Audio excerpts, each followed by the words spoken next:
Well, I should add that I'm the owner operator of Rhythm Records in Bismarck, North Dakota, and also a music venue called Side B. And when I first met the the group of people who ran and organized Pangea House, they were traveling as a improv comedy group called the Lampshade Brigade, and they actually came to an open mic night at Rhythm Records when there was a previous owner.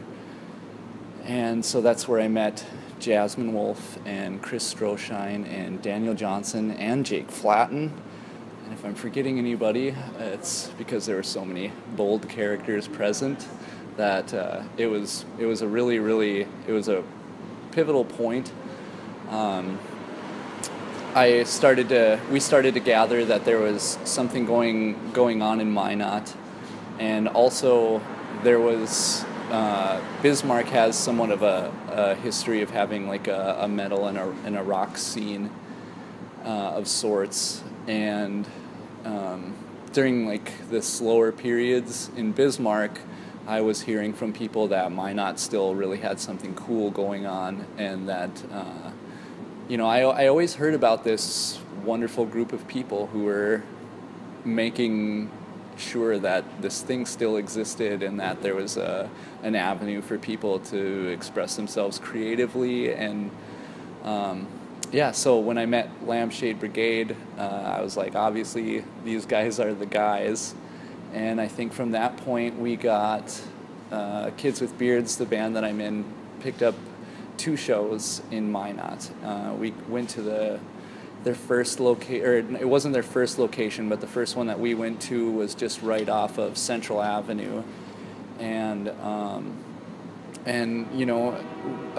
it was a really exciting thing for us because we were really excited about the music that we were starting to make, and it was our first time traveling to play music, definitely. So it was something that we were really looking forward to, and we worked really hard to get ready for, and it was going to be this fun kind of bridging the gap between Bismarck and Minot. I can wait.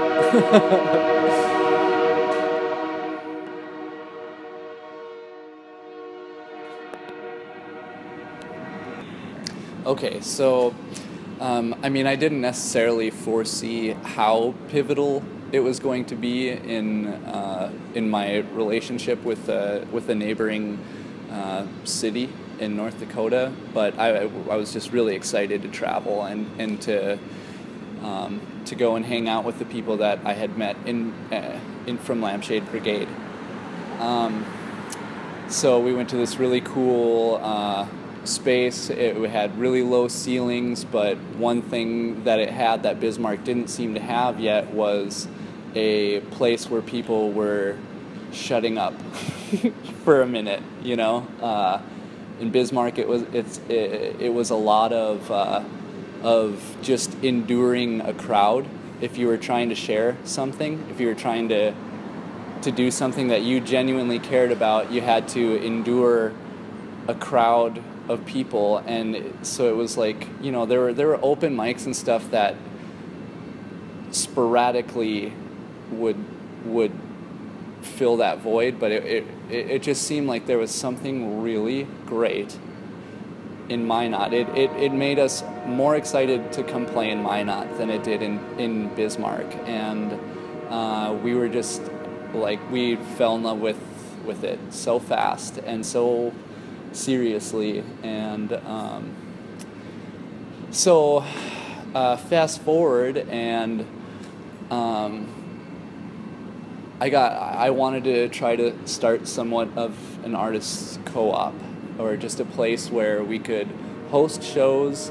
I was kind of gearing more towards painting and artistic expression with via like workshop style, where we would create things.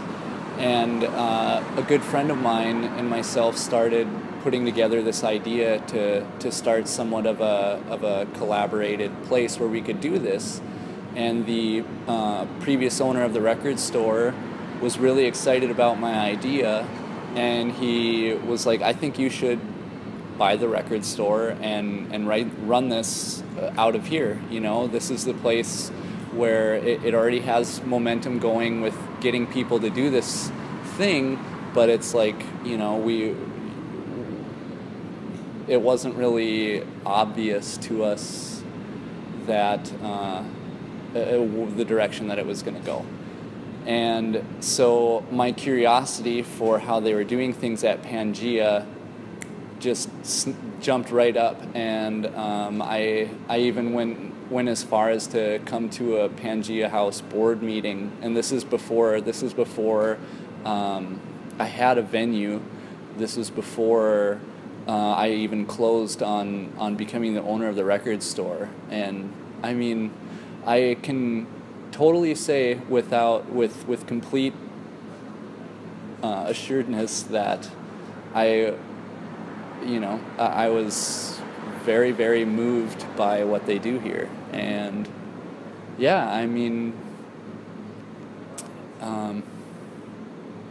it was just the suggestion of a possibility of a thing, and it totally has affected what I do every single day of my life.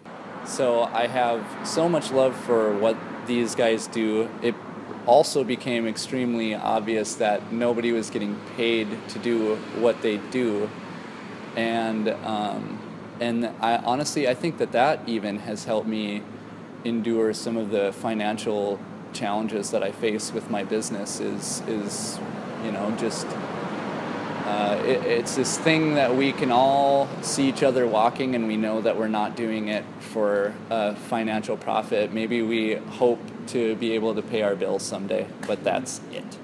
And it was easy, you know, it was easy to be able to tell that we weren't, you know, nobody was selling out to anything. It was easy because it was just hope for real expression. And so, yeah, I owe so much to the people of Pangea House, and I could probably keep going, but I think I said what I wanted to say, and I appreciate your inquiry.